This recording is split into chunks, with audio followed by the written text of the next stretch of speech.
I'm Christina, this is Scott, and we're the Bothels, and we have 3 boys. They are 10, 8, and 5, and then we have a foster daughter with us right now, Lucy, who's 10 months. I think I had started with a picture of having kids that was very controlled and very well planned, because that's the kind of family I was raised in. That was kind of blown out of the water quickly in terms of God pushing our boundaries and asking if He could do something beyond our expectations. And far outside of our own control.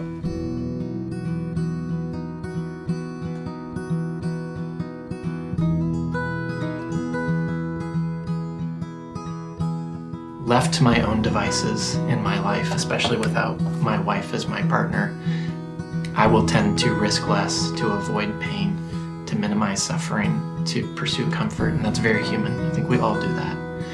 But if you live that way, your life comes into an ever smaller circle that eventually collapses on itself in selfishness. And instead, God has called us to live outwards, to risk more, to try things that don't make sense, to do things that are bound to create pain, because only in widening that circle are we able to engage with His plan and able to engage with the others who need to encounter Him. I tend to come from the perspective of feeling like if you have an opportunity in life to step into something that makes you utterly dependent on God, absolutely take it. The fact that we've had 6 little girls in our home in a year and a half. We've said a lot of goodbyes, but we've weathered it well because of how God has prepared our hearts. The longer a child is in your home, the longer you've loved them as your own child, the harder it becomes to anticipate them leaving your home or to anticipate a scenario different than them being your forever child. With Lucy, because she came into our home under the premise this could be a permanent placement, I think she grew in our hearts as our daughter.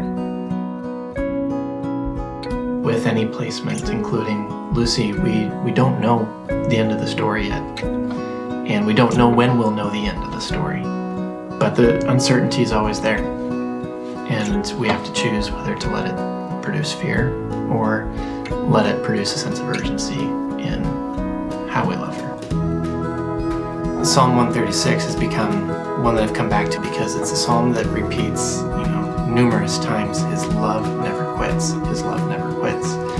And I take it as encouragement that if His love is still there, then I still have something to give as well. I think the second you let a child into your home is far easier than you imagine, because in reality, it's a child that just needs to know that they're safe and that they're loved. And so as we considered heading towards foster care, everyone around us said, let me tell you this horror story I know about foster care and why no one in their right mind should do it. And those stories are everywhere. And we can even share our own stories of pain and why foster care is difficult. But if we had learned anything, it's risking and experiencing pain and failure is not the end of the story. It's the beginning of the next chance to follow what God has for you.